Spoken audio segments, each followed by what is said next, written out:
webinar, more detail on our level being webinar, 9 mastery, more detail on our level being 9 mastery program. Wow! Mastery program. Level being 9 mastery.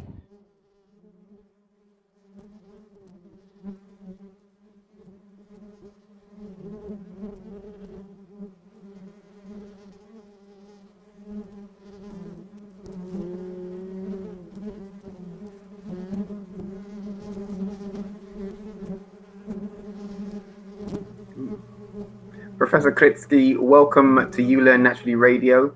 Thank you again for coming forward with our third installment on beekeeping and ancient Egypt. We've been reviewing your fantastic book, Tears of Re, and we've been exploring elements of it in a bit more detail. We've taken it into 3 parts. In this part now, we're exploring bee, gods, and honey, healing. So, Professor Kritsky, maybe if you just, I know most people will have seen the others in our presentation, but perhaps someone may come to this fresh, maybe the first time they're just coming into our series. Maybe just a brief introduction to yourself, and then please do share all your thoughts on this headline for our podcast.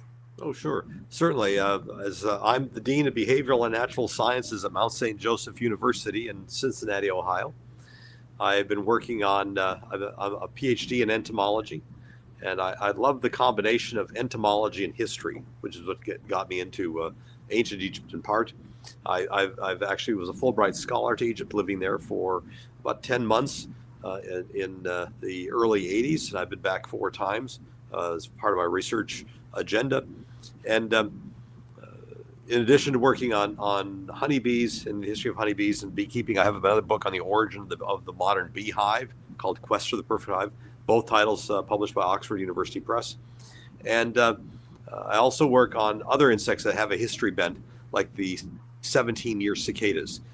These insects that come out in massive numbers once every 17 years, of which this year is the emergence of brood 10, the largest of all of those populations that come out in these cycles. So it's a rather busy time for me this year. I've been doing between bees and cicadas. I've been quite occupied, to say the least. Do you think, before we get into our podcast, our main topic, do you think have you noticed any specific effects of 2020 on the ecology of these creatures? Because I heard, I mean, if I precursor what I'm saying, I had heard that in various parts of the world, due to people's radical change of behavior, different things happened in nature as a response, as a interaction with this. What's your thoughts? Well, but with regard to the 17-year cicadas, the biggest problem we have with 17-year cicadas is the continued deforestation of parts of the eastern United States, for agriculture, and then for urbanization, highways, what have you. And going back to the 1890s, scientists here in the States were worried that all the deforestation, clear cutting of lands to make more farmland, was going to have an impact on cicadas. And I can say that my advisor when I was in college, but the research I've done with him recently has verified that indeed that they are becoming less numerous than they were 100 years ago. And so that's one of the things that we're going to be mapping out this year. I'm setting up an extensive project involving a phone app, a smartphone app called Cicada Safari, where we're asking thousands of people have already downloaded this app. We're asking people to download the app, go out and find cicadas and photograph them. And when they submit the photographs to us, we get the date they took, the time they took the picture, the longitude, the latitude. So we have coordinates for the map. Plus the photograph itself is the voucher of what did they really see a periodical cicada. And I've got about a dozen students that I've trained to be parataxonomists to identify, did they really see is the photograph really of a periodical cicada? And if it is, it's approved and it goes on a live map. So when the emergence starts in about 5 weeks, people will see it starting in northern Georgia.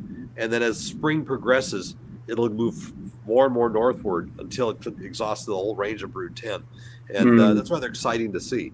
But we're expecting tens of thousands of photographs this year. Last year, which was a relatively minor population of Brood 9, which occurred just in parts of 3 states, we had just under 8,000 photographs submitted. Very interesting. Now that we've spoken to that degree, maybe if you could show us a picture. Some people may not know what we've been talking about. Oh, certainly. This is from my a shameless plug. This is my new book, Periodical Cicadas, the Brood 10 edition. Congratulations. And the cover is of a periodical cicada. Right. They're about 1 3/4 of an inch in length for the large species. The other 2 are about 1 1/4 inches, and they're these are what are emerging on this page here. Those are the ones that are emerging this year. The large species that you see right by my index finger there is about 1 3/4 inch length from head to the tip of the wing, and they can be separated by the coloration of the underside of the abdomen. 3 different species will come out at the same time, and those 3 species come out of these massive numbers to overwhelm all the potential predators. It's like what would happen if you walked outside and found the whole area of London swarming with Cadbury chocolates? Wow. Well, that would be a sticky situation, especially at this time of the year. A lot of people would eat and eat all they could, but eventually you do get tired of eating them. And that's the whole survival strategy of these insects, is to come out in these massive numbers, overwhelm their predators to where the predators are just sick of eating them. Wow. And there are still millions left. So for the predators, then it's kind of feast. It's a feast time. It is until very much they a are feast. completely satiated. It is a feast, but it's not a feast they can count on every year, because it's going to be gone from here, this area where I'm lit right now. They'll be gone for 17 years. So you can't count on it next year. Okay, tell me something. Now that we're kind of in it now, so I'm curious. In the period, and this kind of relates to my initial question, are you able to tell environmental impacts over the time that they're in hibernation or whatever they're in? Are you able to tell about environmental impacts upon them when they emerge? Is there any way to see like tree rings or something like this within their structure? First of all, when they are they spend 17 years underground, but they're not hibernating. They're moving around. They're below the frost line. Temperature's right around 56 degrees where they're at. And so insects, being cold-blooded, they're going to be moving, but very slowly. They're not going to be tunneling around like moles, for example. They feed on the xylem tissue, which is the tissue of the plant that brings the water and minerals from the roots up to the leaves. That's what they're sucking on, is a root drinking in those fluids, the minerals, a couple of amino acids that are there. And they don't seem to have an impact on the cicadas on their feeding. We don't see that on the tree rings. What we do see an impact on is the years when they emerge. There seems to be, in the case of some of the damage on the branches when they lay their eggs, it can cause that can weaken the branch where the eggs are laid, and they can snap right at the end, and the leaves all get all withered. I can even show you a picture of what that looks like. And it's quite obvious. You can actually map out where these things are by just driving down the highway looking for the damage. But here's a tree that you can see where the leaves have all turned brown. That's all because the females have laid their eggs in that end of the branch, and it's weakened it. And if a windstorm happens or a heavy rain, they can snap, and that causes the leaves to wither. So it can destroy really small trees, but it won't hurt a large mature tree. It'd be maladaptive if it did, because that's its whole existence is tied into this tree. Okay, very interesting. Okay, so let's advance into the conversation of bee gods and healing. Your book travels very comprehensively through all kinds of sightings and references to bees in ancient Egypt. And you've obviously, most people associate ancient Egypt with a considerable amount of wonder at the structure. You yourself have spoken of how amazed you are at the size of the structure, the detail, and the clear advanced organization. So this conversation, I think, intersects with medical science in regard to healing, and how you might attribute that to ancient Egypt or give evidence to that in ancient Egypt, and even the very idea of what is termed a god. Obviously, this is how it is narrated under most studies of Egypt. I wonder can you give us a general introduction to how you contextualize this kind of conversation? Well, as an entomologist and a biologist, of course, everything I do is going to be founded what's called the scientific method, which we make observation, and from there you come up with an idea. That's a hypothesis, which you test through experimentation. They didn't have the scientific method in ancient Egypt. But they saw around them. Those are observations, but they linked.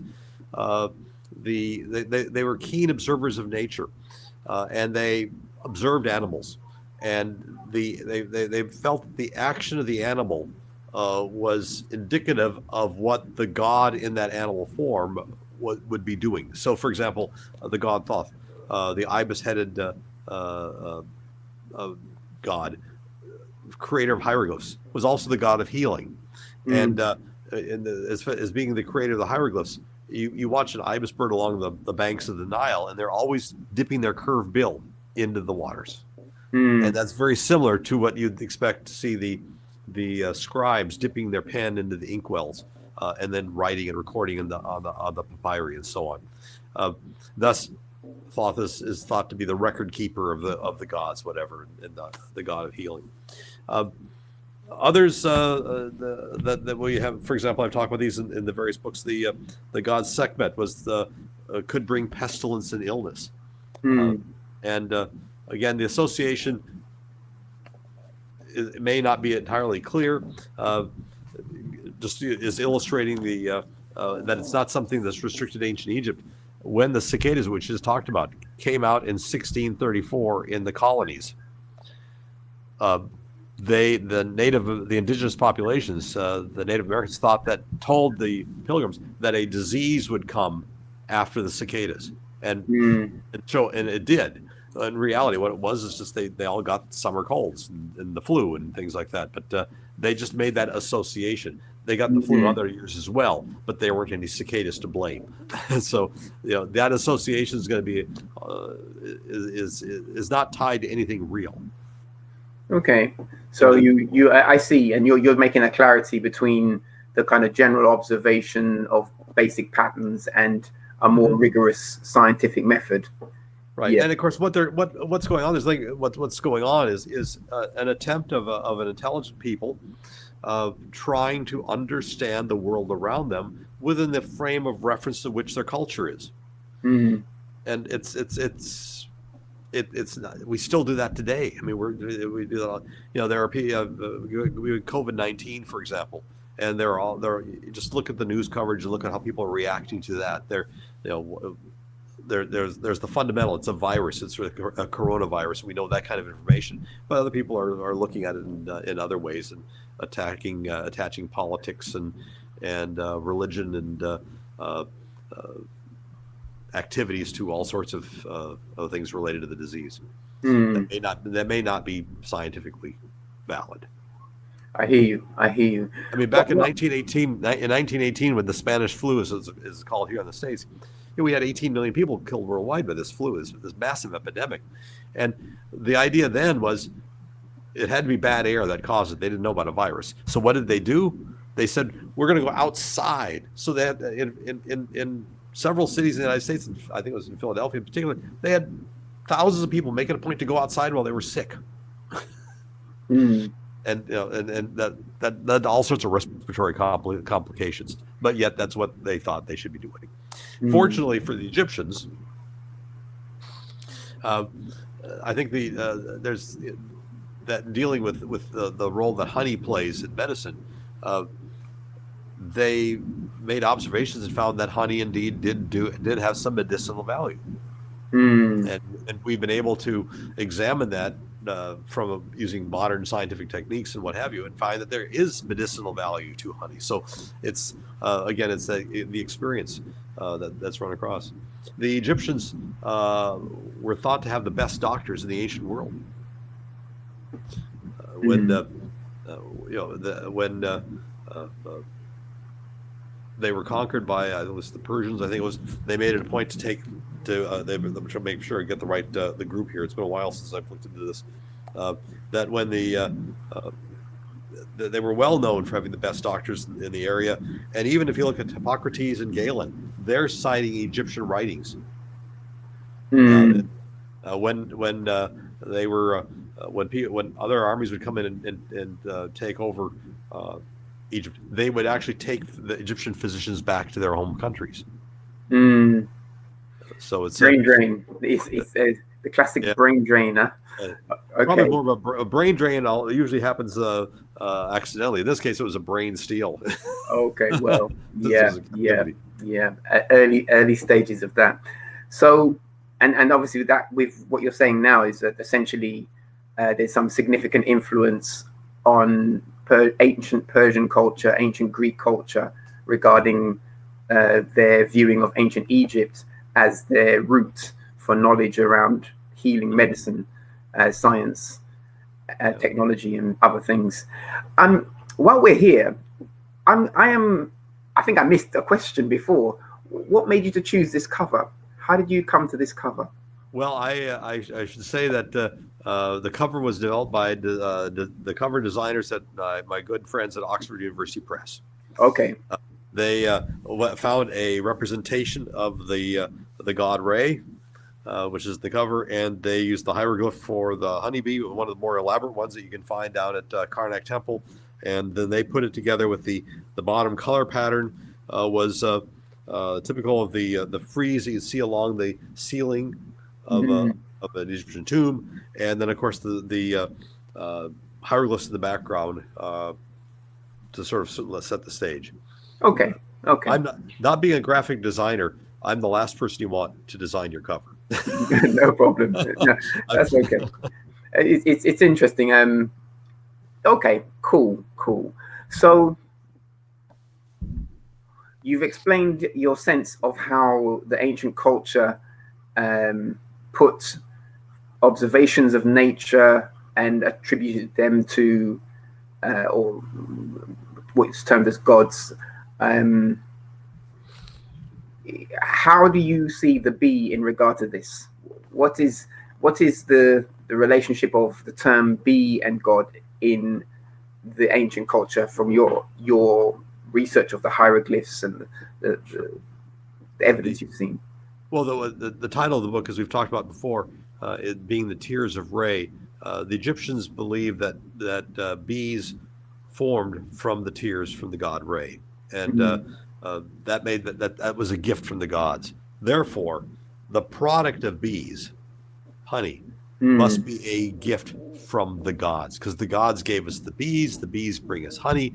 Therefore, there was, and you can see the natural idea that this must be a special commodity. We know that the temples in ancient Egypt had their beekeepers and their own beekeeping operation. We also know that beekeeping was organized by the state, but honey was a valuable commodity at the time.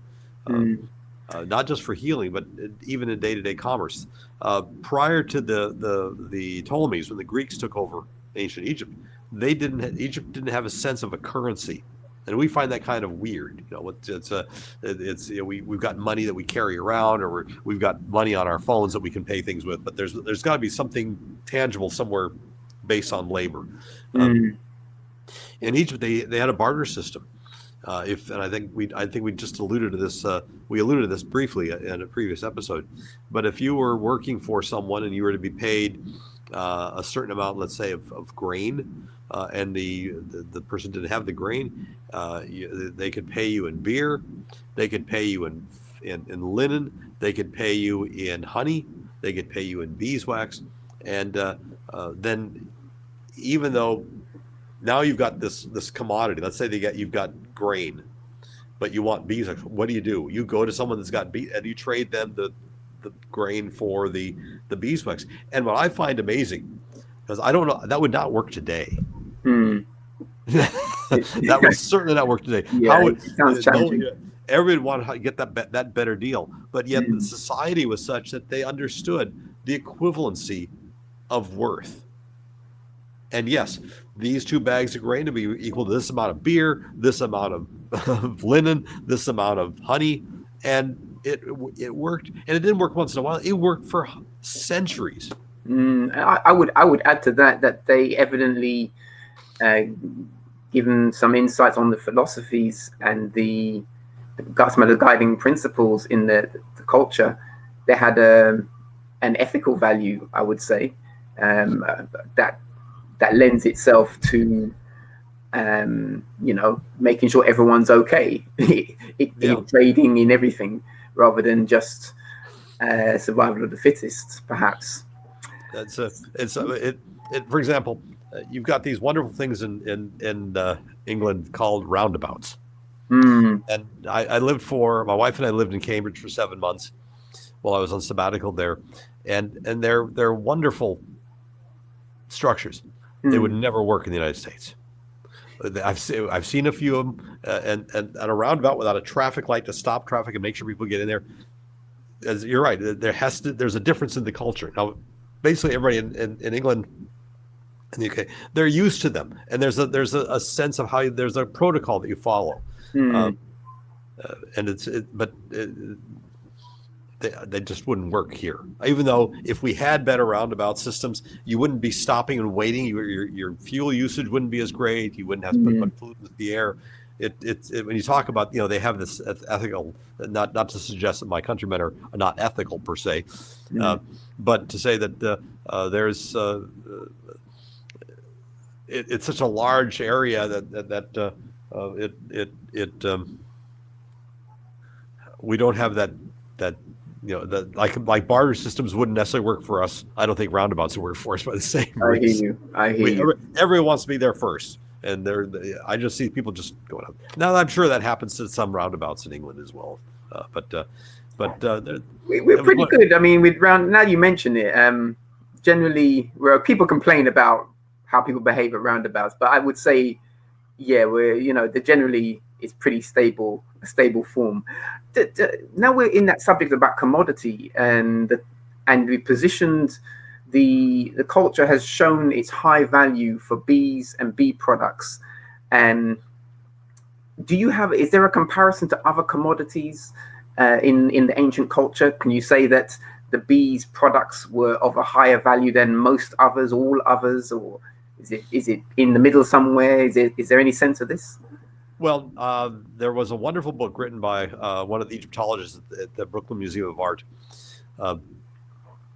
It was titled "Commodity Prices During the Ramessid, the 19th Dynasty," basically, and it's like that. Now, talk about a very precise subject, and it had a value for a quantity of honey, and is basically a volume of honey, and generally looking at that as to how much bread costs today and other things like that.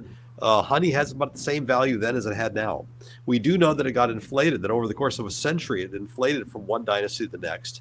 But everything else got inflated as well. So they had inflation and things like that, but that was inflation in what was the accepted exchange and barter and things like that. So it wasn't necessarily more valuable than we'd have now. It was basically, if you take into account, how much would a pint of beer be? How much would a loaf of bread be? How much would so much fabric or whatever? It's on the same scale, essentially. That value that they attribute to is pretty good in comparison to our own sense of worth. And granted, that's based on extrapolation from that work.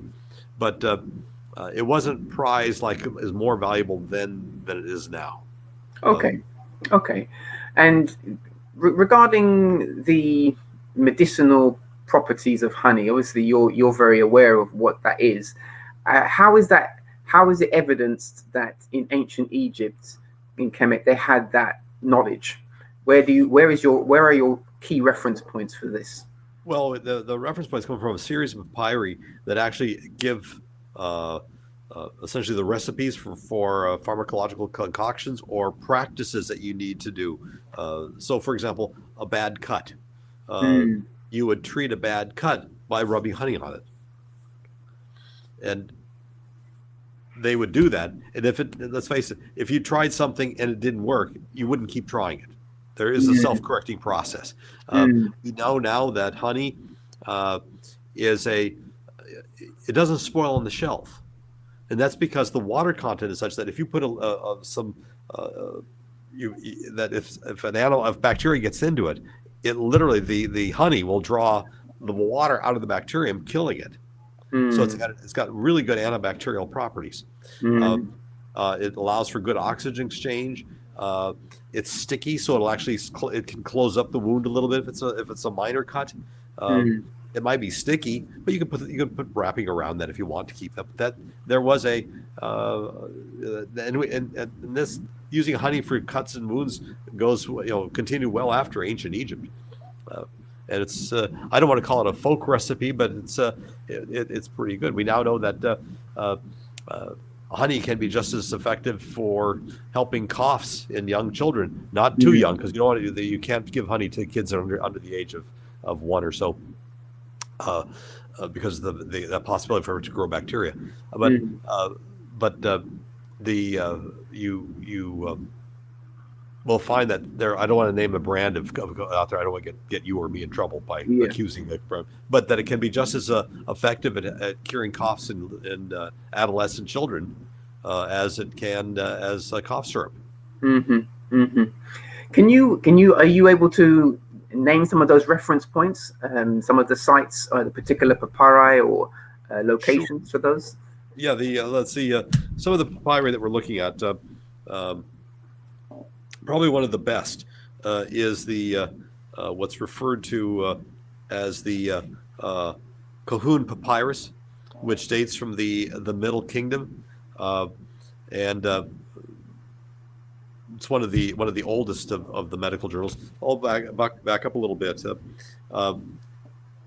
There back in 200 A.D. there was a listing of all the major medical books that were known at the time.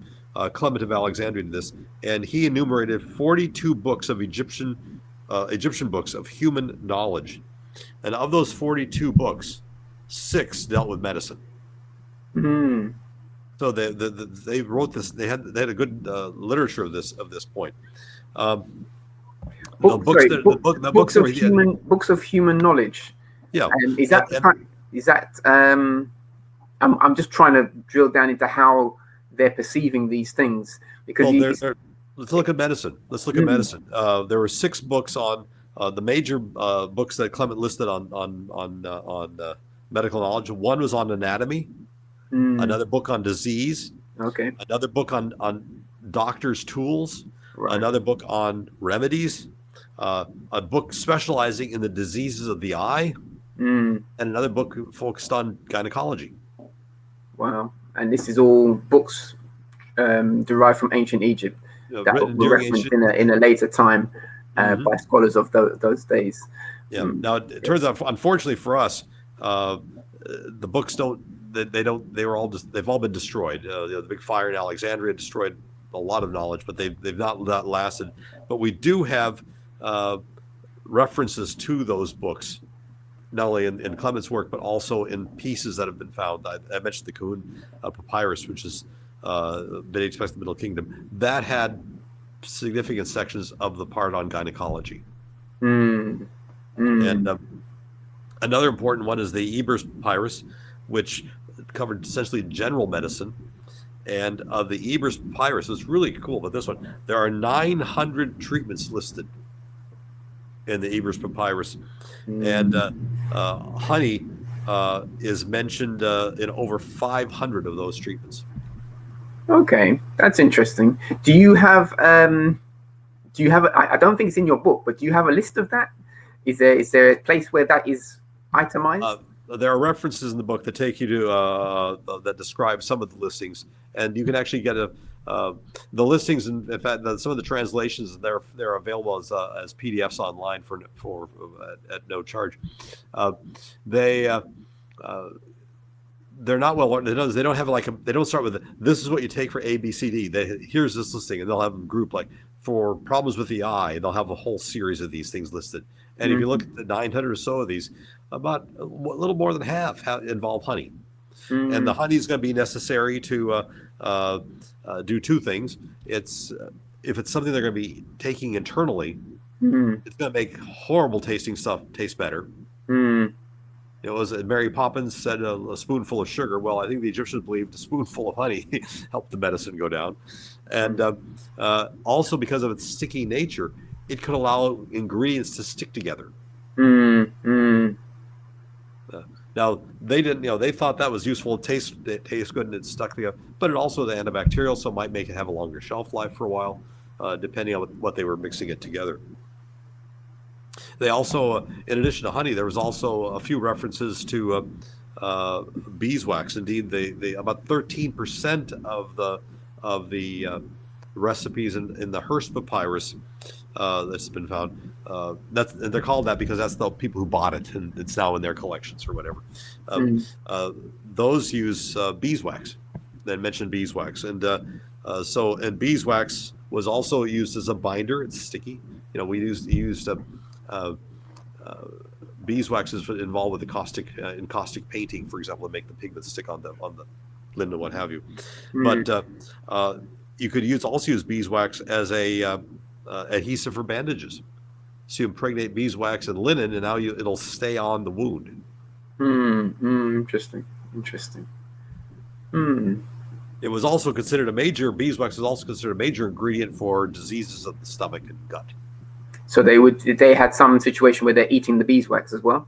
Including it in the recipe of all the things. I've done some work in the past also on traditional Chinese medicine, and there are some 60,000 Chinese pharmacological concoctions, and I've been to China and gone to traditional Chinese medical facilities, I should say drugstores, and there are a number of things in there that you'll find. I've purchased these drugstores cicada nymphs, and cicada shells, the cast skins. I have purchased things like praying mantis egg cases, cockroaches, blister beetles, and things like that. So a number of insects are part of that. And in the case of these ancient Chinese recipes, one of my favorite, of course, is the idea that the praying mantis egg case, because what it is, if you've ever seen a praying mantis lay its egg case, it's all wet and frothy, and then it dries. And so what would you want to do if you wanted to have something that was started out wet and dries up? It was one of the ingredients to use to stop children from bedwetting. Ringing of the ears, the ring that people get tinnitus you'll hear about, no pun intended there. But in those cases, they included cicada nymphs, which were part of a concoction involving several other ingredients, but were boiled into a tea and drunk. The cicada nymphs were there because the cicadas are the cicada nymphs. The immatures don't make any noise. That's the quiet portion. So it was thought that the quiet portion of the cicada would help reduce the ringing that you hear. So in that case, they're looking at that kind of an association, and some of the ingredients are going to be totally harmless. Some are going to work in a different way.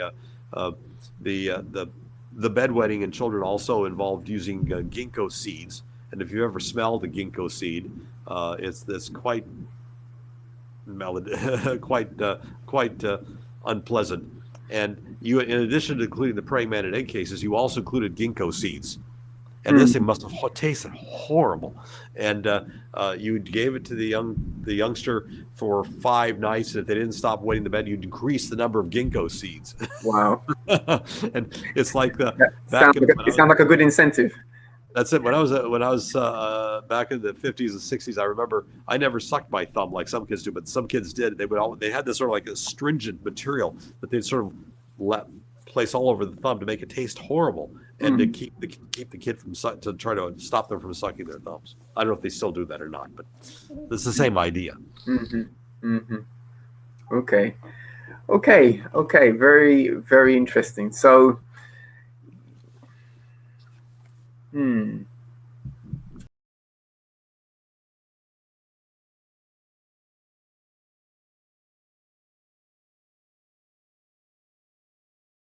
Webinar 9, more detail mastery. On our level being webinar 9 mastery program. Detail on level level 9 mastery program. Wow! Mastery program. Mastery program. Level being 9 mastery.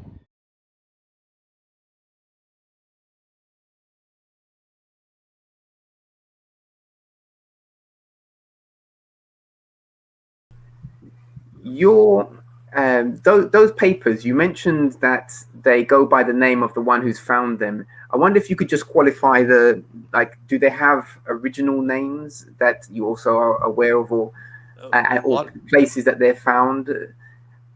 Well, some of them, for example, one I'm trying the one that is talked about, one of the largest ones was actually found as a rolled up papyrus scroll, and the name, there's no real name for it per se. Here's it's the Edwin Smith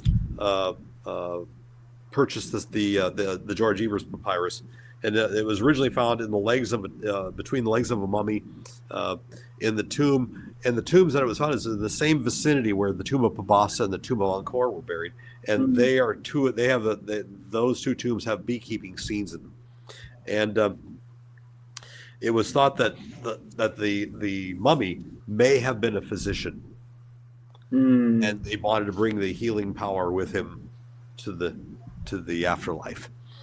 Either that, or it could have been someone that was so diseased or hypochondriac that they wanted all the cures to go with him. But that's where that one was found. We don't know why, but that's also a possibility. But I think the leading thought is that the individual may have been a physician. Because it always seems a bit strange to me to, obviously, it's kudos in some way, some interpretation, to name it after a person who's come to own it. But it seems to obfuscate the actual purpose or the name of the thing or the true function of it. True, although the original value of having it named that way, and I'm not advocating this, but it's that you have an individual whose name, let's just say Angkor, the Angkor papyrus. Most people, the value of just knowing that name would say, okay, we know that's that particular papyrus. But if you knew that the thing was named after, let's say a Hearst papyrus or whatever, it might be could be named for papyri that are at the British Museum. That would tell you its location where you go to actually examine the original source. So it's also just a way of following the history of who owned it. That would allow you to go back and see in their papers where they obtained it, how it was found, things like that. So there is that we don't necessarily need to keep using those names, but we need to keep. But having the provenance preserved is helpful for study. Yeah, I agree that the provenance is very important. Yeah, definitely.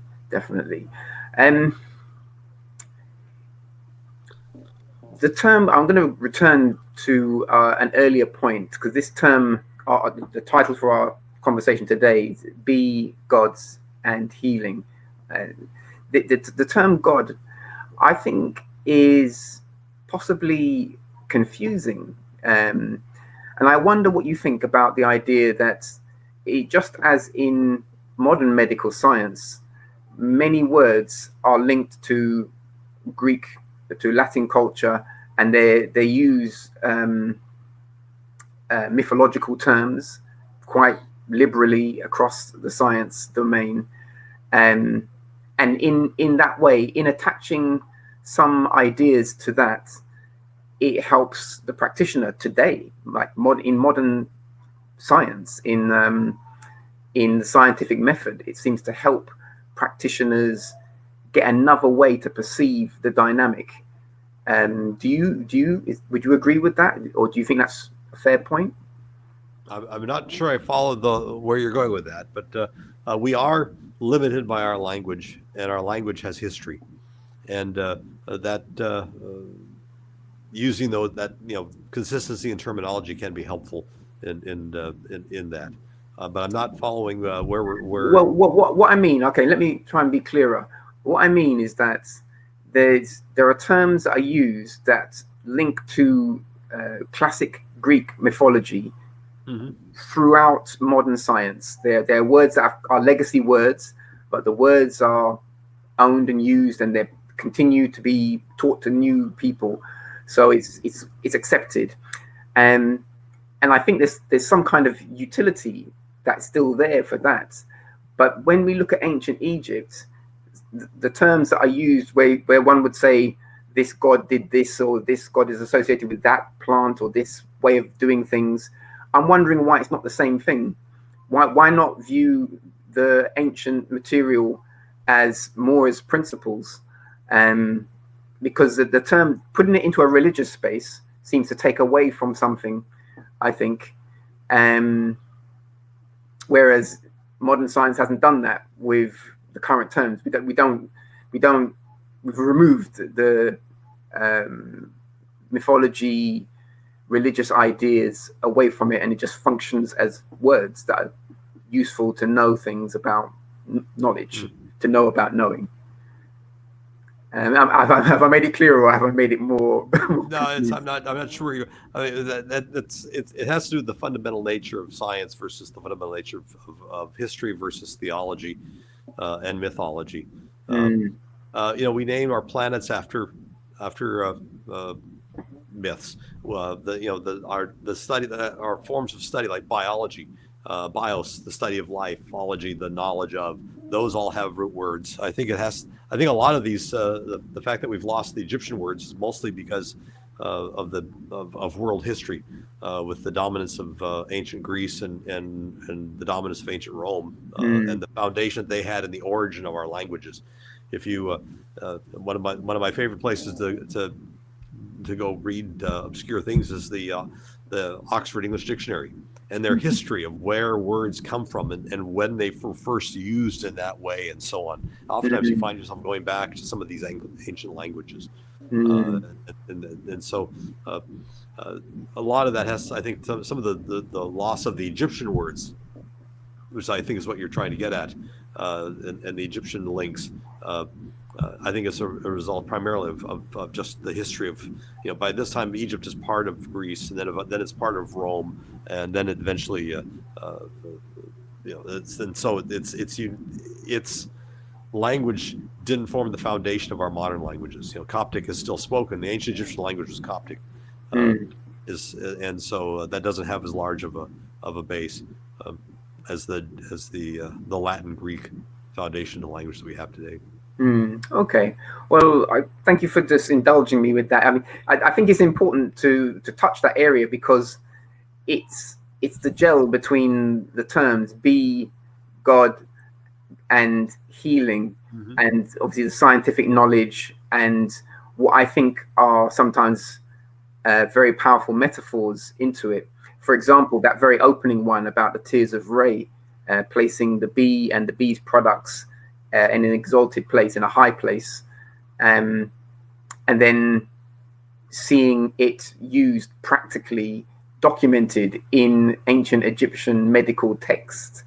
That is there's a clear line of connection, I think, between that. But it's a strange area, it seems, for standard science. Yeah, to illustrate that, we can actually look at some of the concoctions and treatments that involved honey. Might be useful. I've got a few. I've put several in the book, just to there are basically something like in the Ebers Papyrus. There are 877 prescriptions for ointments or inhalations, gargles, pills, fumigants, suppositories, other things like that. And they include all sorts of things. They run from animal, mineral, vegetable matter. They also include honey and honeycomb and beeswax. And so there are a few that, so for example, as a remedy to quote unquote open the belly, they described a mixture of taking milk, take sycamore figs and notch them, cut a little opening on the side, and honey, and then you boil it and strain that. and the patient was to drink that strained liquid for 4 days, and the result was it would. Unfortunately, because to open up the belly, it basically was such it caused such massive diarrhea. That they then had they had to treat the prolapse of the anus because of the way the body responded. So they had now a soothing. They would treat the prolapse of the anus by taking a mixture of salt and oil, that's vegetable oil, and honey, and apply that to the anus to help that heal and make it more soothing. So some of these, not every one of these prescriptions were what we'd consider wanting to do today per se, but then they at least were taking one, seeing the effect, and then causing having a treatment for the impact. If someone had excessive urination, for example, they would use honey along with wheat and gum, grapes, and ochre, and mix that to help reduce the excessive the urination that was going on. If there was pain or burning during urination, they would drink moringa oil, honey, salt, and a sweet beer, and that would alleviate that. I mean, you can see how it's a mixture of things. Probably one of the ingredients caused, in the case of the one with regard to the opening of the body, the open up the belly, that was a treatment for constipation. So what they do is essentially gave a treatment to cause diarrhea, and that's, for us, that would be a side effect. For them, that was the treatment. We had something like that back during the early days of when we had the colonies, and in the early 1800s, they were called rush pills. And they were basically just, who knows what they were doing physiologically, but they basically caused massive diarrhea, and as a way of just cleansing the system. People had a different idea about what to do for these things. Well, it brings up an interesting point, because the question that comes to me from this is there any evidence that in ancient Egypt there was any cutting of the body to go inside the body? I mean, like surgery. Yeah. Is there any evidence of cutting bodies? Yes. In fact, there is in the book a photograph from the Temple of Komombo. Let me see if there's a color photograph in here or not of that. I don't recall if I put a color photo of Komombo. If not, we'll show the black and white. Yeah, it's in black and white. This illustration, I'll bring this up so your viewers can see it. Those are surgical tools that are shown at this. There's a basin, and there are cutting tools and forceps and tweezers, and these are surgical tools apparently used to treat prostate problems. So yes, there was cutting. They did some invasive procedures like that, if you will.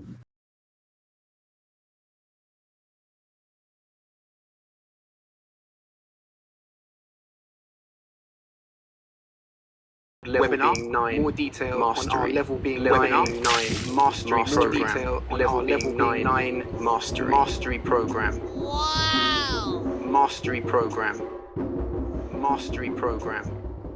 Level being 9, mastery.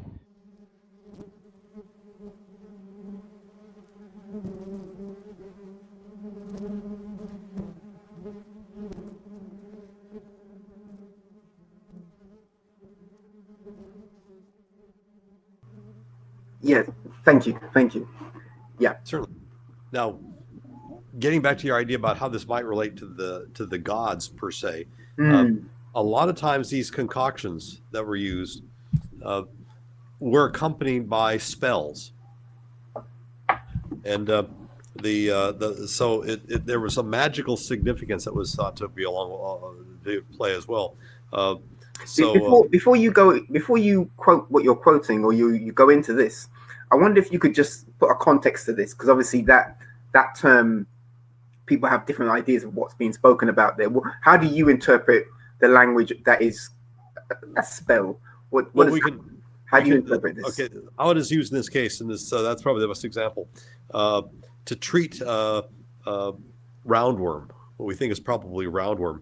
They had the patient ingest sedge, which is a plant, and a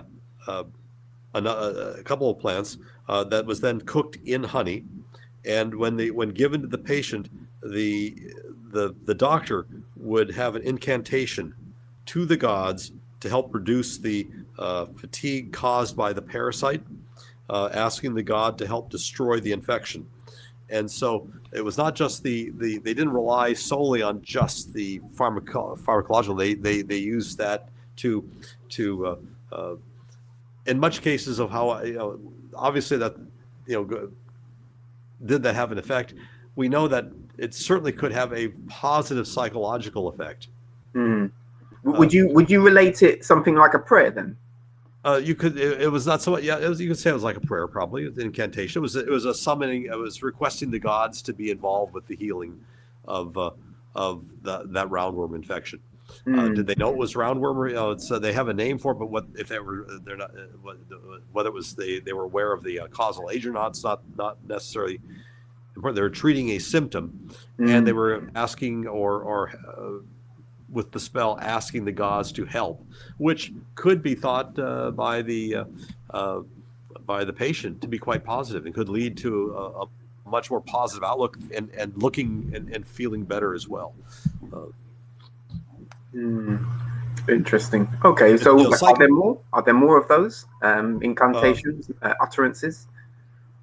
Yes, the treatment for cataracts of the brain.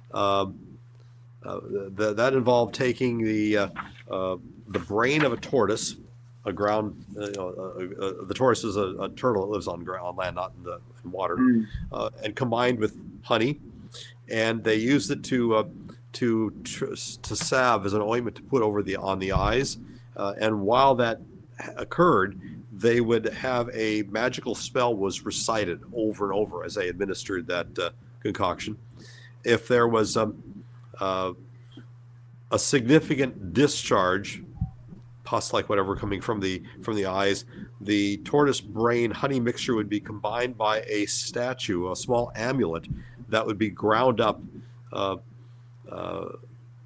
in many cases, we think that little statue was an amulet of the deity that they were giving the reciting towards, and the leaves of the castor tree were then added as well to continue that process. So the amulet is a stone then, a stone that was ground. You're saying?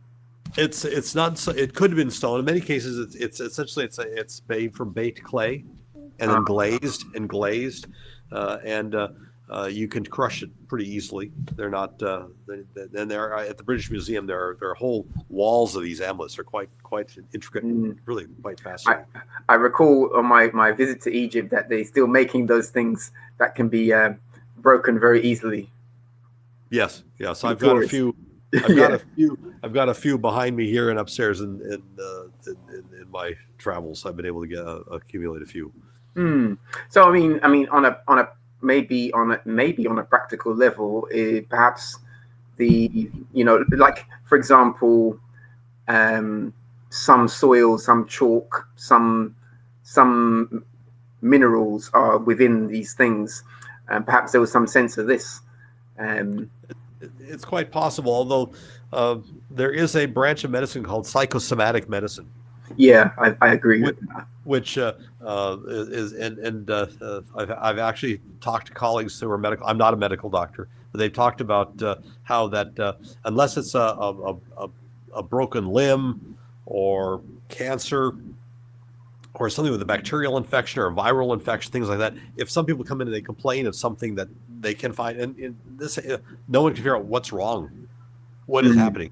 That in some cases they can get better by just the process of the examination, the laying on. You walk in and you visit your physician, and they listen to your heart. They do your blood pressure. They'll put a stethoscope, listen to your breathing. The laying on of the hands in the medical examination is a very powerful thing that happens for a lot of people, and can can result in people feeling better. That doesn't mean they're not crazy. It has to do with how you react and your how your nervous system is going to react to this, and that can be beneficial.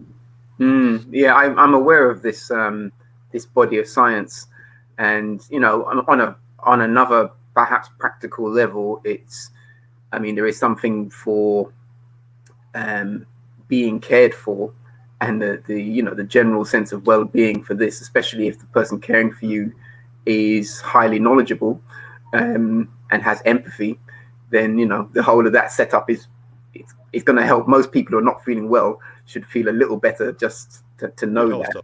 The key thing is the Hippocratic Oath: do no harm.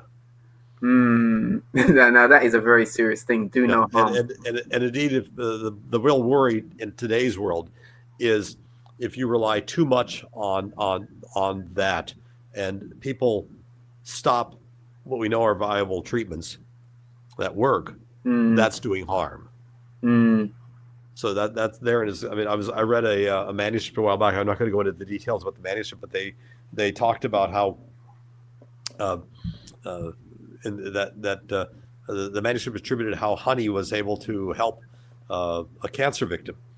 And when you read this, I read the account that honey was administered as the treatment after the patient had already gone through a complete chemotherapy treatment. Now the patient got better.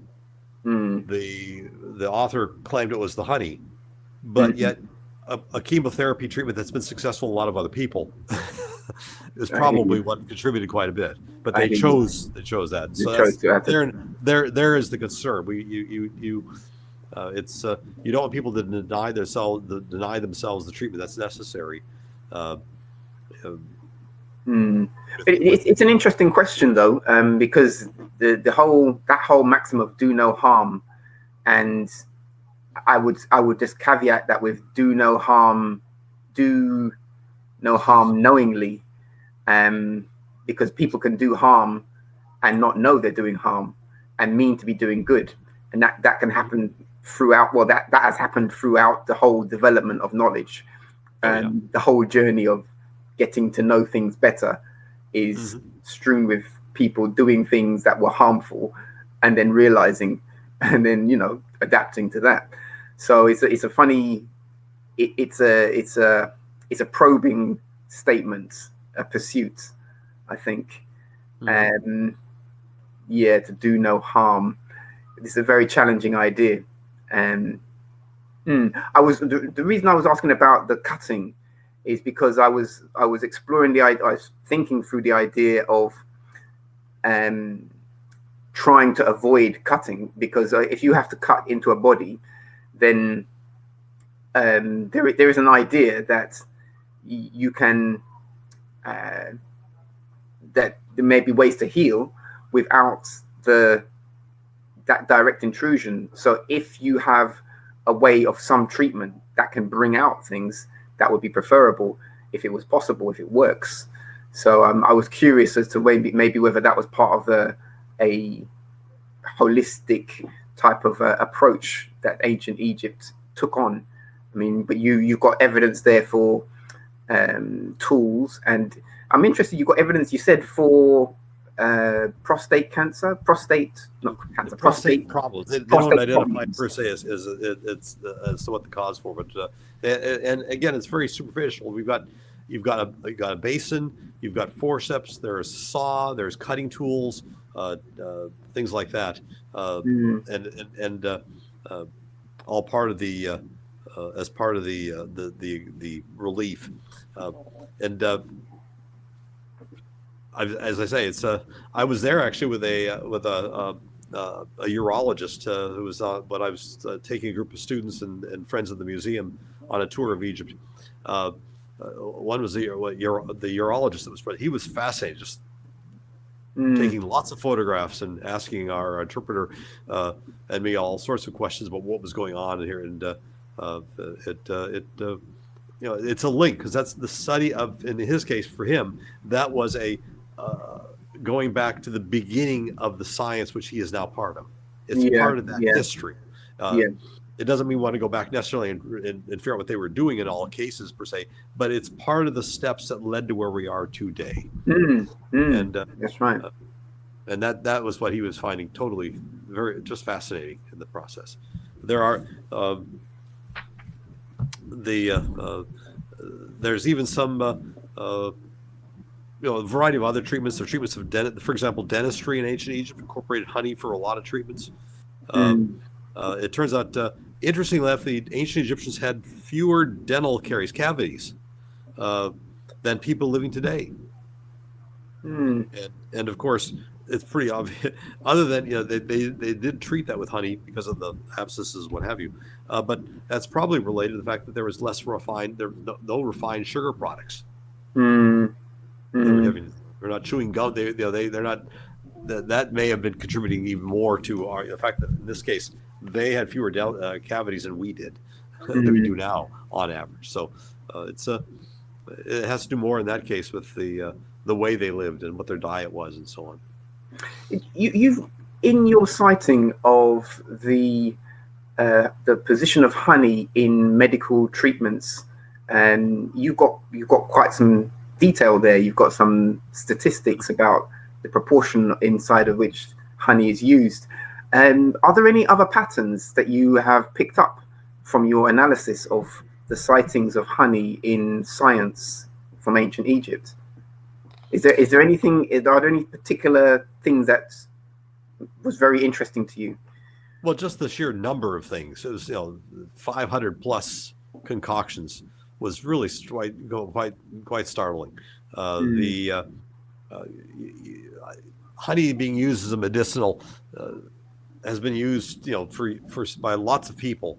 And of course, maybe did it get its start in ancient Egypt? Well, certainly they were among the first to use honey. But just the number of treatments that they had, and again, their reputation for being the best physicians of the ancient world, and the knowledge that they brought with that, and that knowledge, they were knowledgeable because they had 2,000 to 3,000 years of experience, and if a treatment wasn't doing well, they weren't going to keep doing it, and in many cases, the treatments probably weren't successful, but they didn't kill the patient either. Well, that's a good look. I mean, the Egyptian population was not wiped out by their medical practices, and they use honey a lot with it. So it's okay. I think we're coming to a summary now. Just bear with me 1 second, please.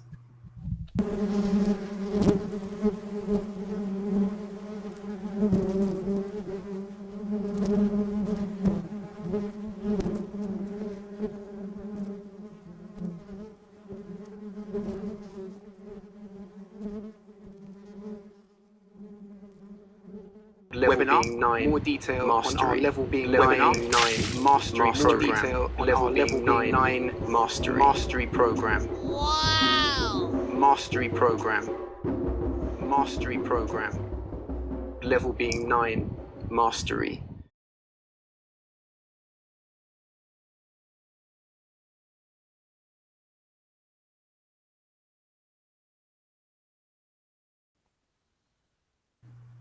Okay, thank you. So, just in summary, towards the end of your book, you have a section that speaks about the magic of beeswax.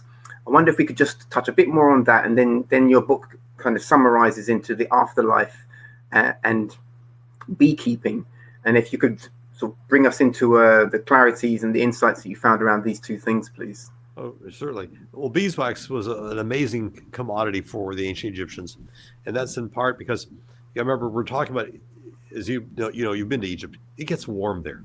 When I was teaching in Egypt on the day I gave my final exam for my entomology class, the temperature was 110 degrees Fahrenheit in the tents that the classes were taking their exam. They had these large tents to give their exams in, as opposed to individual rooms.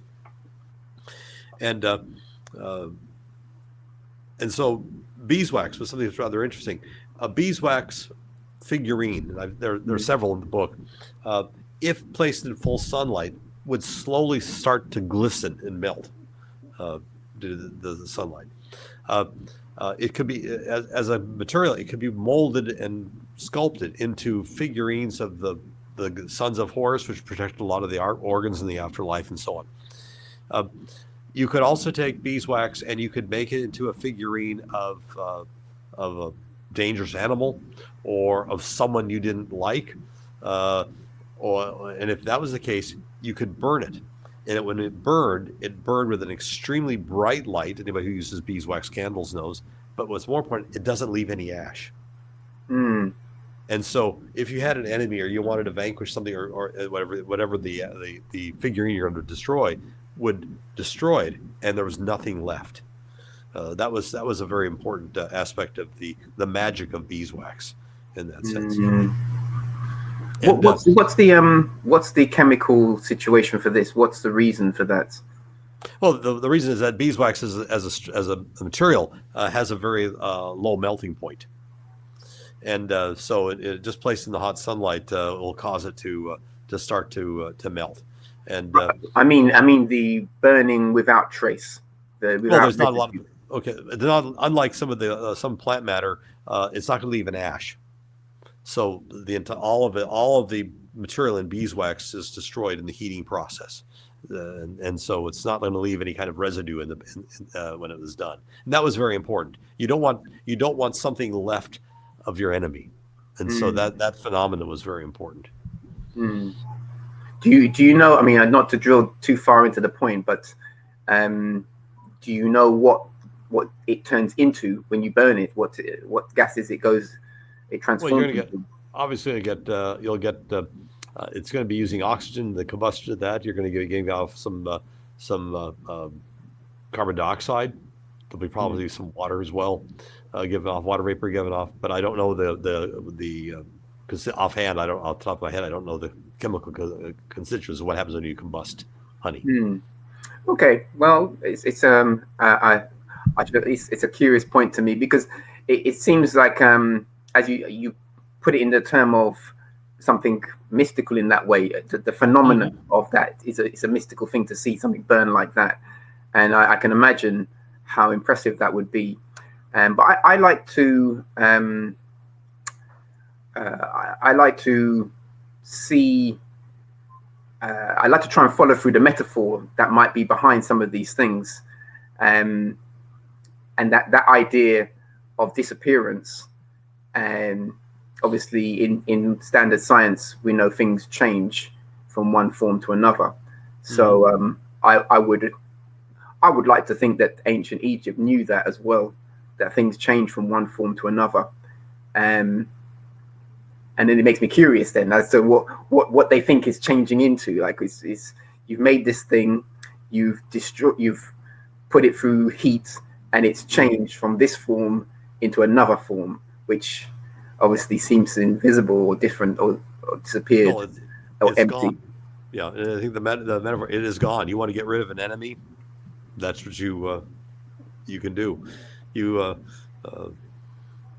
some cases, in the case of the sons of Horus, which were used to be made into amulets placed in the linen of a mummy, some of those could be carved in wax, and there's two sets of those in the book. And those survived. You didn't burn those; those were placed on the body and kept there. Why the switch? I don't recall finding a specific reason why that occurred, but there are a few. I've seen a few dozen of these now. There are not many. A lot of those didn't survive, but I've also seen Bentu birds, carvings of birds, and other things like that in beeswax. But it's.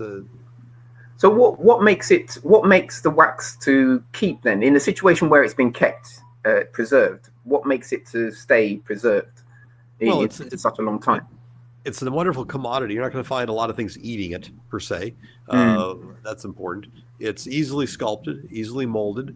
It's not going to decay away if intact. We know that from the mummies that have been we found the various sons of Horus beeswax amulets in.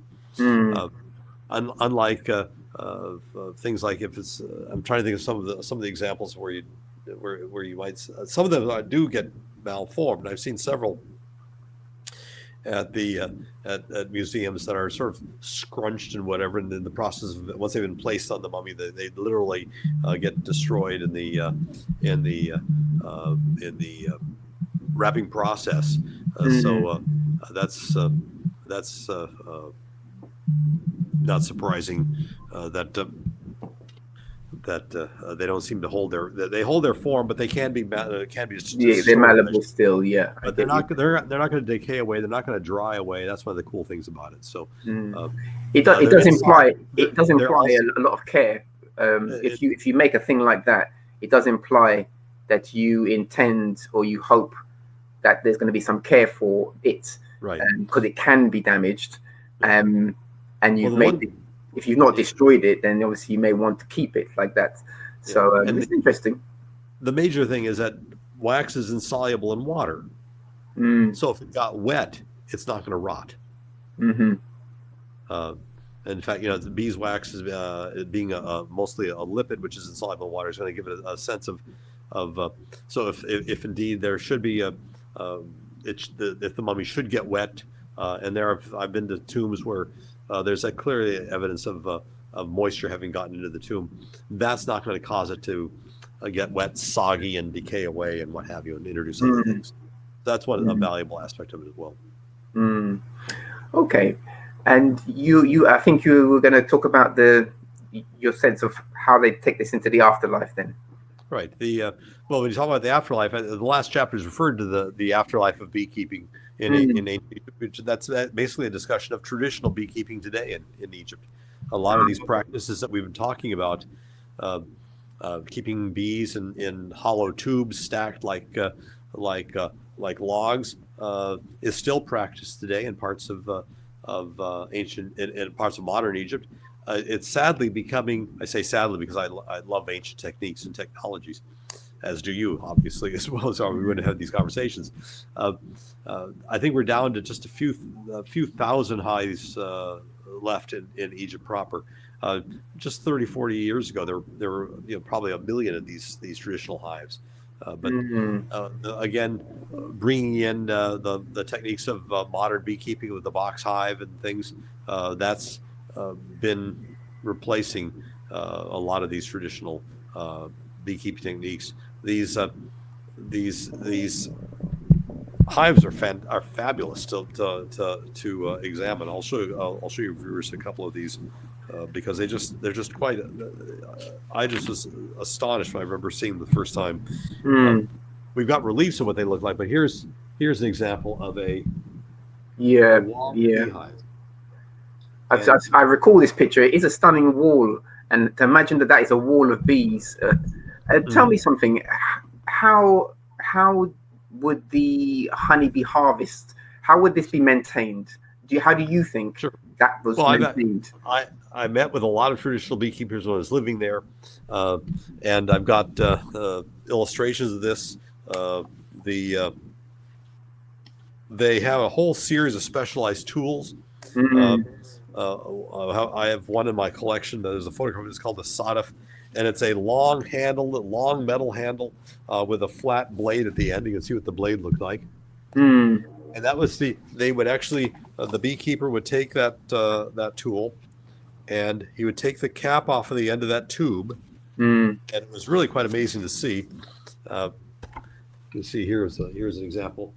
Using two of them like forceps, the beekeeper would actually stick these things into the hive and crisscross them and grab a piece of the round comb and bring it out. And of course, the comb that's being made in this tube is going to be round because that's the restriction of the size. And it's surprising that they can set it in such a way that the bees make the comb in discs, one after the other, as you go through the hive. Instead of being long, flat comb, they're making it around it. You could remove that, and then depending on what you found on the comb, if the comb was mostly filled with brood, the larvae, you would put that along with a few bees into another tube, and especially if you saw that one of the cells on that comb was a queen cell, and you could find a number of these queen cells in that tube, put that in there along with 3 or 4 more combs of honey for food, and that would be essentially artificial swarming. You could then break up that one, make more hives out of that from that one. The ones that were at the ends that were mostly honey, that was available for harvesting. And so this and the idea, the biggest wall of hives I visited had over 400 hives on it. So it's quite amazing to see that many beehives in one place, especially when we have I was used to the States where we would have usually one hive for every 2 acres of forage land. This is a very narrow forage area along the where the Nile River is, and so they'd had hundreds of these things. But the difference was those hives only had a few thousand bees, whereas our box hives could have up to 100,000 bees here in the States. And so it was a different way of beekeeping. But yet, keeping bees in a hollow, horizontal beekeeping, horizontal hives, and tree beekeeping like we find in Central Africa, that's the oldest form of beehive that we've got. So those tubes, the modern iteration of that would be like the top bar hive. Would that be the right idea? No, there were no bars. There was no way to control. It was fixed comb, and so they would just literally go in and cut the comb away and bring it out. More like a Warre hive, which is about that's now becoming favorable again. It used to be more common a couple hundred years ago, especially in Europe. But the top bar hive is really kind of an interesting hive in the sense that it's literally designed to have a flat top and then the sides angle down and there's a small bottom. What that does is bees will build their comb down until they get to within a certain distance to the sides. They'll attach to the top and the side, but then once they reach the edge where they think is the bottom, they stop making it. So on the round hives, they're going to be attaching that comb all the way to the sides, but then when it starts to curve inward, they're going to stop. So you may have a round tube like this, but the honeycomb's going to be about like this on the inside. And top bar hives basically function, why they work so well, is that you put the bar there and you put a little bead of wax in the top that gives the bees an idea, where do I build my comb? And they build the comb down, but when they start hitting the slanted sides, they stop. So your comb looks almost like a semicircle of honeycomb, but that means it doesn't stick to the side of the box. That was the big problem with the early box hives that didn't have any spacing between the frames and the side of the wall. Bees would literally glue the frames of the sides of the little frames to the sides of the box, and you couldn't get it out. If you had nothing in there, they'd make comb any which way they wanted to. It'd be very inefficient. But when you put in frames spaced properly, the bees can produce more honeycomb and you get a higher yield of honey. And of course, is part of the issue. Are we making bees work too hard? We don't let bees be bees anymore. That's deep. Yeah. And there's a growing movement here in the States. It's called Darwinian beekeeping, and what we're talking about is look at our honeybee, the honeybee from Europe, because it was introduced to the States back in the 1600s, and then introduced again into Florida in the 1750s and so on. Because our honeybee went extinct in North America prior to contact. So our bees evolved as cavity nesters of the forest. They'd find a tree that was hollowed out with a woodpecker damage or whatever, and go in there. If there was a cavity there, they would go in there, and the queen would lay her eggs inside on the comb that the workers produced. And that was the essentially tree beekeeping, if you will. The hollow tree served as their hives. They are cavity nesters. They need to find a space in which to build their comb, and that space, a tree trunk, is a round cylinder. And the opening for that space is usually towards the top. So what do? We take our bees and we put them in a square box. They don't necessarily live in nature in a square box. Where do we put our entrance? At the top? No, we tend to put it at the bottom. They love trees. They like to be high in the trees to avoid predators, our honey stealers, like bears, whatever. What do? We put ours on the ground, on stands or whatever. we're doing everything we can, and then they because of the size of the opening is going to limit how many bees will be in there. No, we give the bees more and more room to make more and more bees, to make more and more honey. So we've done everything we can to help bees not be bees the way they evolved. And so there's a growing discussion, especially in the States, and I believe also in the UK, of looking at how the honeybee evolved in this most efficient form and develop methods of beekeeping that reflect that. But what's happened, we've been driven by that sense of profit, that sense that we need to get as much honey as possible to get that yield up. And there it is. I mean, one of the reasons why the straw skep hive has been, it's no longer widely used, but it's still around in some places today. Is it's circular. It's like a tree trunk. Bees do well in there. It's lightweight. It's easy to carry. It's a small size, and so on. But that's probably where we're going to see a lot of our future endeavors to help keep beekeeping successful in the future. It's to I think the secret is to let bees be bees and look at how they evolved and what their environment is optimal for their survival and success. Well, I definitely agree with you on this point. I must admit, now that I have received so much insights on bees and bee science over our Science Week program,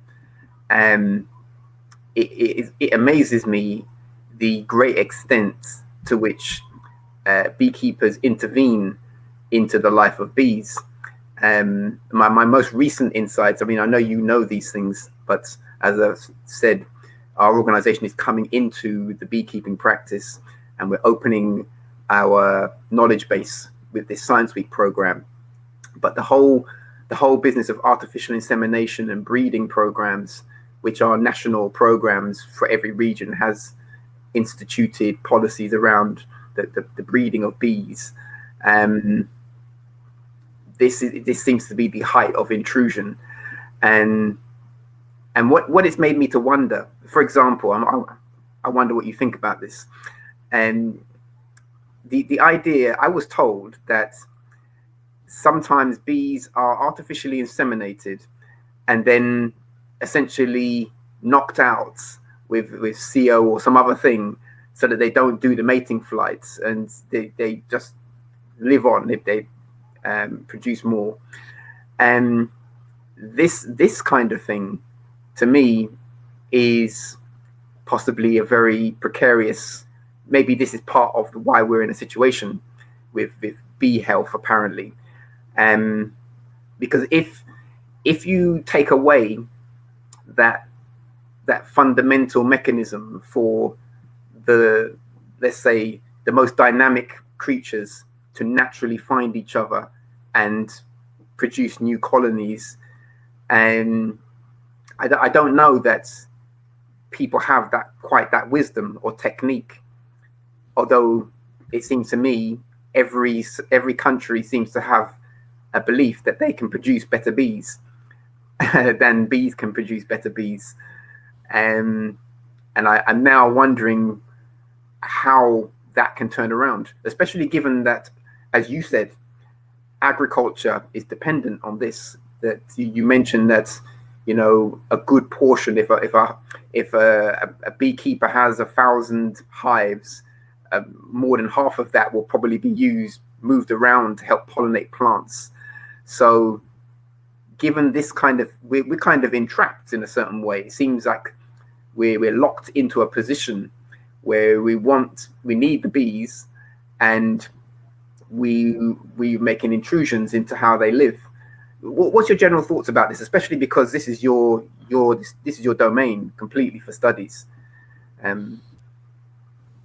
Well, they're Apis mellifera.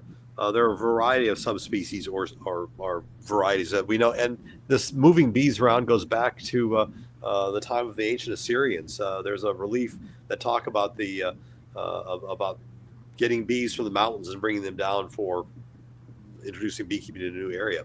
At Tel Rehav in Israel, the bee wing that was found in those hives that date back to 875 BCE. That's not the bee that's living there now. It's the bee that's up in Turkey. And so there's been some movement around of bees, whether that's natural or human. We do know that based on the Assyrian text that it was done intentionally. Your comment about letting the bees find themselves and find their potential mates is quite interesting, because if humans don't have a very good track record they're doing that for themselves sometimes. so why should we assume to do that with bees? Yeah, the artificial insemination that we do a lot in the States here, the queen will last for 3 to 5 years, maybe. The wings are clipped so she can't swarm and fly away, that type of thing.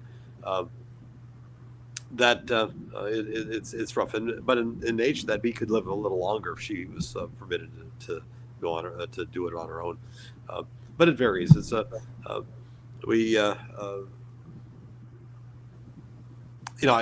very much into the history of beekeeping, and I marvel at things like what happened when we brought box hives in. Prior to the 1850s, a lot of people had in England were using straw skeps, and skeps got very complicated. By the time I got to the 1850s, I've got one right next to me here that's extremely complicated of a bee skep. If you want, I'll even, since we're showing video, I'll show you what it looks like here. There it is. This is modeled after the 1851 neighbor hive, and the neighbor hive had little windows on it where you had a thermometer and you could look in and watch the bees. It had a little thing you could lift up to ventilate. The top skep, I'll lift this off. The top skep was beautifully designed with cane at the base here, wonderfully woven, and we had thermometers in there. And if it got too hot, we could open up this top, which you see was perforated, to allow the hot air to be released from the hive. The hive itself, I don't have them here, had bell jars, 3 of them, and you could open and close with these little sliders to allow the bees access to the bell jars. When the bell jars got full of honey, you would take the jars off, you'd cut them away, turn them upside down, and take them right to the breakfast table. The bottom here is the brood. They entered through an entrance barrier. Here's the landing board here, and this is where the queen was. And so, very complicated hive that we have that was developed. And this hive dates, not this one. This is a model made by a student of mine who was also an art major. They kept in little cupolas like you see here, and that was probably the most complex straw skep hive ever made. And, do you think that there is any kind of modernizing of the skep that could be done to make it compliant with sort of monitoring health and good reasonable productivity and bee well-being? Is there I'll tell you why I'm asking the question, because our project is rooted into the education, into the STEM around the bees rather than the productivity of the bees. And so I am very interested and open to exploring different types of hive like this. So it would be good at the early stage to have a good pointer as to what is an optimal, ideal way type of hive for the future. What's your idea for the hive of the future? Well, the question is the future now or has it gone? The skep hive that we've talked about is very inexpensive. It's made with renewable materials. It doesn't, again, it's not good for large scale honey production or for pollination. Because we're making bees, and bees always pollinate things, but we've never taken a semi truck and loaded it with 7,000 hives, small hives, and driven them to a forest of nothing but almond trees, where there's nothing else there but almonds, and they pollinate the flowers. Then they're collected and moved up to Washington State, for example, for apples, and then packed back up and then taken down to Texas for cotton. That's what I get to when I say we don't let bees be bees. These bees are just pollinating machines. And they can't leave them in the almonds because there's nothing else there to feed them after the almond flowers are done. And if you like almonds, every almond required the visit of at least one bee. So that's part of the issue there with that. In the late 19th century, when box hives were being replaced by box hives, I misspoke there. When skep hives, the straw skep hives, were being replaced by box hives. Starting in 1910, you had a massive outbreak of disease in parts of in England and in parts of the States where that was going on. Although the States never really got into the skep because when wood was so plentiful here that when the colonists came over, they thought, I can have a wooden box hive like the wealthy in England, and so they were making box hives. They were basically just boxes that bees were in. But what happened was, prior to that, when you had a skep hive system, if the hive got diseased, and skep hives would get diseased, you could smell it. As you walked in around your skeps in your apiary, you could smell the really sour smell of this straw hive. And you just take and burn it right there. You'd kill them. You'd expunge the disease from that area. You got a lot of money spent in buying boxes with movable parts that you could interchange. And let's say you got now a bacterial disease, you could have removed all those frames that had the bacteria in it, but the spores are still inside of the boxes. And you inoculate your stuff for the next year. And so it was very difficult to control initially because it required burning stuff that was expensive. Yeah, you see, this is where the commercialization is the challenge now. And beekeepers, I don't know, I've met many beekeepers in England, and I know a lot of them in the United States. The one thing we all have in common is we're frugal. If it's still good, we're going to use it. So the idea of destroying a hive because it had a disease just doesn't seem right. You can wash it down, try to save the wood, and reuse that material. And all it did was spread disease. Yeah, very, very interesting. Okay, Professor Kritsky, we've gone into a bit of a place, but an important one for the future.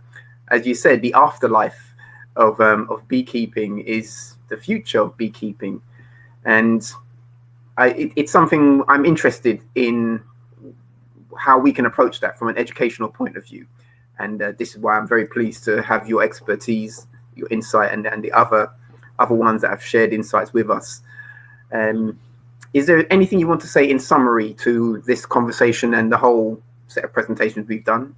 Do you have any more books coming forward on bees? I am working on another one. It probably won't be out for another couple of years, but it's basically looking at the variation in beekeeping from region to region. I've done a lot of work in Mexico with down in the Yucatan, working with some Maya beekeepers, and I have did you say some Maya?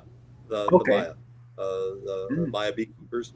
They keep the stingless bee there, and I've got contacts in Europe. I'm going to be hoping to visit once this COVID-19 lets us travel again. I'm planning on doing some visiting with people that are still doing heather honey production with skeps. There's still people who are doing this using the old techniques, and and to me, that skeps were developed probably started around 400. The oldest skep we have is a wicker skep, and it's from 200 AD, and we had skeps for almost 2,000, a good 1,700 years. That's a long-lasting beehive.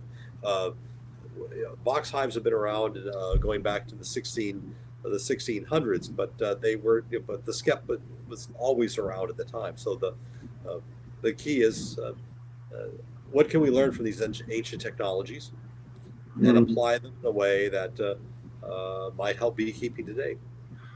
Well, I'm very interested, and if by chance when you speak to your friends here in the UK who are the traditional skep keepers, I'd be happy to visit them and see directly what's going on for this, especially now that we have a relationship as such.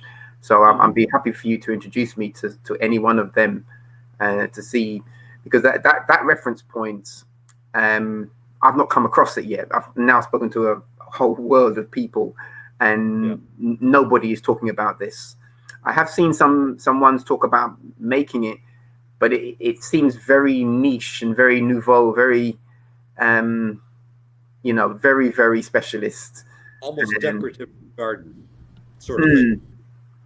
So, but if somehow at least for the hobbyist, if it would be better for the hobbyist to return to that kind of structure, perhaps modernized in some ways, then I'd be interested to know about that. Sure. One hive that's getting a lot of interest that I find kind of, although it's extremely expensive, and that's the opposite. And it's made from recyclable materials. However, the recyclable materials are plastic. Is the omelet hive is the omelet's bee house. They're about I want to say 600 pounds. I'm not sure of the price, so don't include that in the thing. But they're you can find them in the UK, and they're. So give me the name again. Omelet hives. Omelet. Yeah. Okay. It's made by this company that makes chicken houses. Okay. And they're you can find them in London. There's some people are selling them in the London area. I know of one that's been brought over to the States. I haven't had a chance to work with it yet, but it's made with plastic that's recycled from recycled materials. But what's nice about it is that when you're done, you can literally wash that whole thing out. Being plastic, you're not going to have the same problems that wood would have if you got disease, what have you. It's on legs, so you're working at a waist height instead of bending over. It can be supered. There's a hive from England like around 1910 called the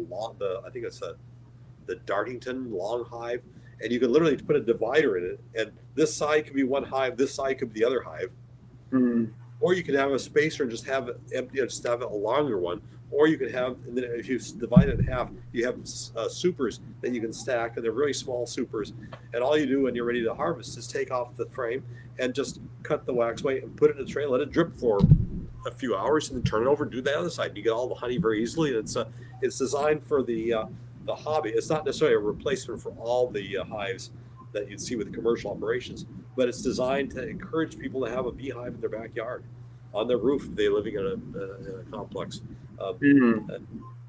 It's rather intriguing, and the idea behind it goes back to some of the early hives that were developed towards the end of the 19th century, the beginning of the 20th century. Okay, cool. And then at Priory, Hoddsock Priory, during the snowdrops. I'm trying to remember the flower. I think it's a snowdrop. It's a little white flower that you have that blooms in January. They have a Victorian apiary where they've got a skep, and they've also got some reconstructions of other old hives on display with bees that are working with bees. So that's also it. I can get you the names and contacts. Yeah, so we appreciate that, definitely. I feel like my my interviewing, it just keeps linking into more people to talk to. But definitely the one who developed that, who designed that, clearly from what you're saying, they've drawn on a lot of different insights for this. So it'd be fascinating to hear about how they've gone through that process. That's the engineering of that. Lastly, there is a group in England now doing forest beekeeping where they're finding trees, hollowing out, and putting honeycomb in there, and bees are automatically finding these spaces and making colonies there. You can harvest the honey. What's neat about that is that those hives do not need to be treated with antibiotics to treat for disease or with any kind of menthol to treat for mites. That's a very hygienic way of keeping bees. And find them. Just look at forest beekeeping in the UK on the Google, and you'll find them as well. I am very interested in that as well. I think I mentioned to you we're based in a park, and it occurs to me that that point about, well, you said forest, but if there were a way to keep bees in trees in an urban environment and have it protected, monitored in a certain way so that people are obviously safe around that, that might be a significant answer to many things.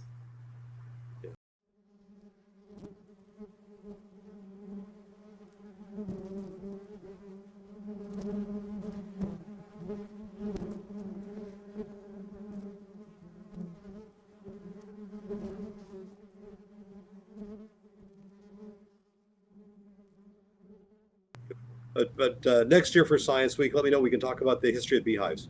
Okay, fantastic. I look forward to that. Okay, Professor Kritsky, thank you so much for your time. And I look forward to, well, obviously you're going to see these podcasts and we'll build up our relationship. There's several different things we can talk about differently. So thank you again. We really appreciate you for your time. You're welcome. And hopefully after this COVID-19 is over and my wife and I get back to London again, we can meet in person. Yes, I would look forward to that. And I hope that you'll be able to visit our level being 9 apiary. That would be fantastic. Enjoy it. Okay. Thank you. Good luck. Thank you. Bye. Take care.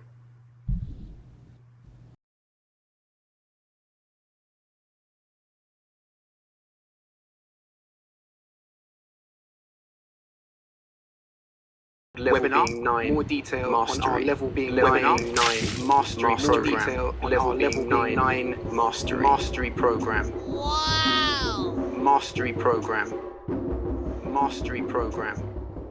level being 9 mastery.